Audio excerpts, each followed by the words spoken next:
pemerintah dalam melaksanakan kebijakan pengendalian COVID-19 agar disertai dengan aturan yang jelas, berkesinambungan, disosialisasikan dengan baik, serta dilaksanakan secara disiplin.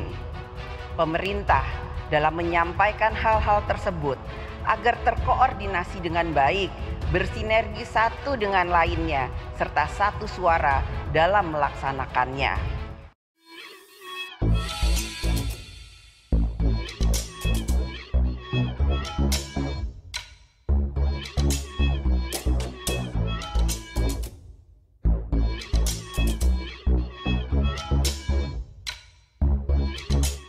Tonton video ini sampai selesai agar Anda tidak gagal paham.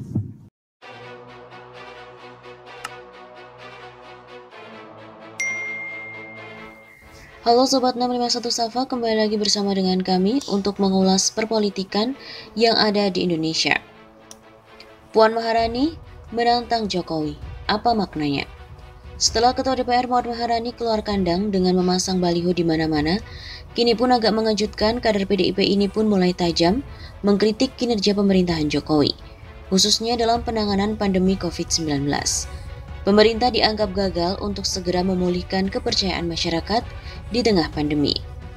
Bagai banteng menyeruduk, Puan Maharani menyatakan percuma ada berbagai kebijakan bahkan pembatasan mobilitas rakyat kalau program ini di lapangan dijalankan ala kadarnya, apalagi terkait dengan perut rakyat.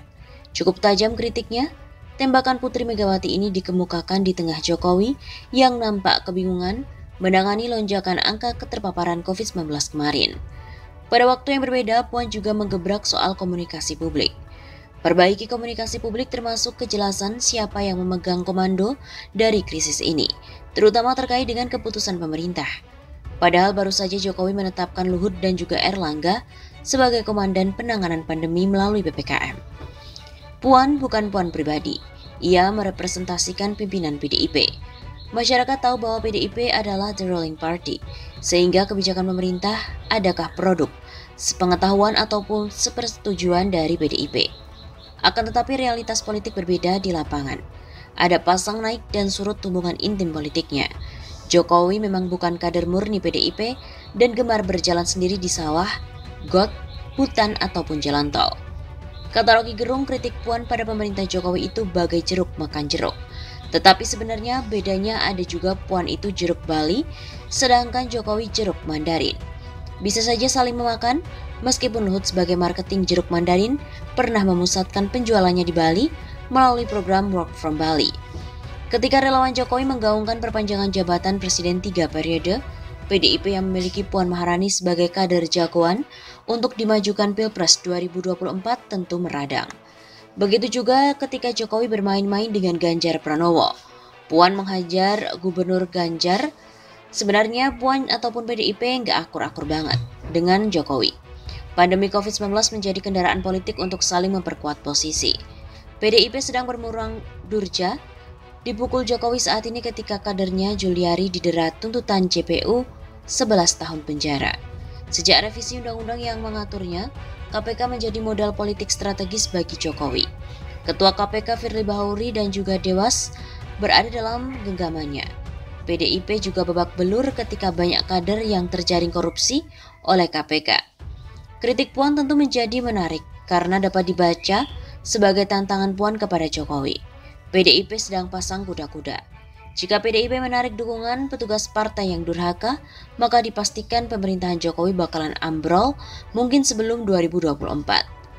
Netizen pun agak nakal mencoba menantang Puan untuk lebih bergerak maju dalam mengkritisi pemerintahan Jokowi. Mbak Puan harus bisa come up dengan berbagai lirik dan rima yang lebih mendang. Ditunggu ya di track lanjutannya.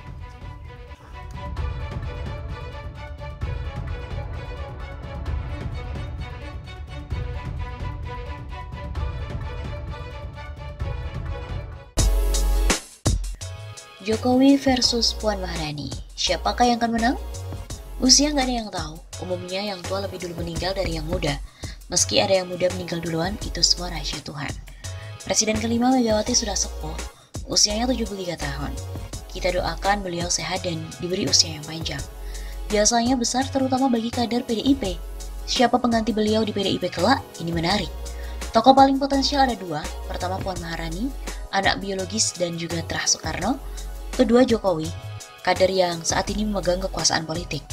Hitung-hitungan ini, jika kita mengesampingkan posisi Prananda, putra Megawati yang lain. Apakah Puan Maharani ataupun Jokowi yang akan menggantikan Megawati? Ini sangat bergantung pada situasi objektif. Jika pergantian itu disaksikan Megawati, maka Puan akan lebih besar peluangnya. Sebab Mega bisa mengontrol semua jalannya suksesi ini. Ucapan Mega adalah sabdo Pandito Ratu.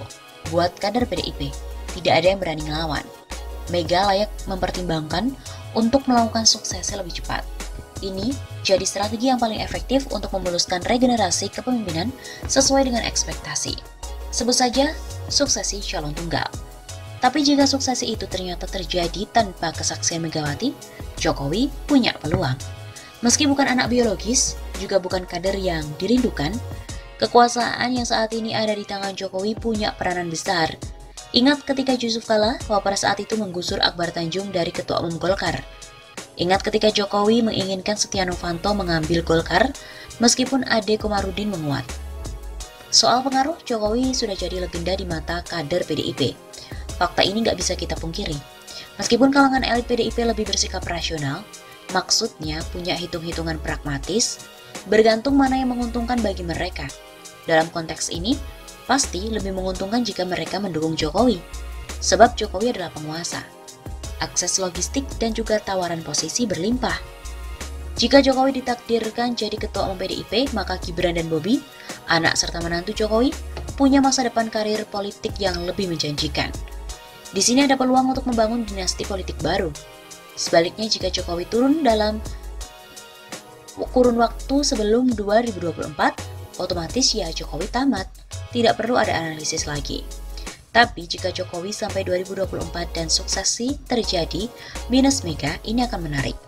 Jokowi tetap punya kekuatan untuk melawan Puan Maharani. Setidaknya, kolega dan kekuatan logistik Jokowi lebih siap. Adu kuat Terah Soekarno dengan Jokowi pun akan seru. Kelompok ideologis akan dukung Puan Maharani, sementara Jokowi akan didukung oleh kelompok pragmatis. Mana yang lebih besar? Apakah kelompok ideologis atau kelompok pragmatis? Ini akan menentukan siapa pemenangnya. Semua akan bergantung pada situasi objektif saat terjadi peralihan kepemimpinan di PDIP. Ini yang akan menentukan siapa pemenang antara Jokowi versus Puan Maharani.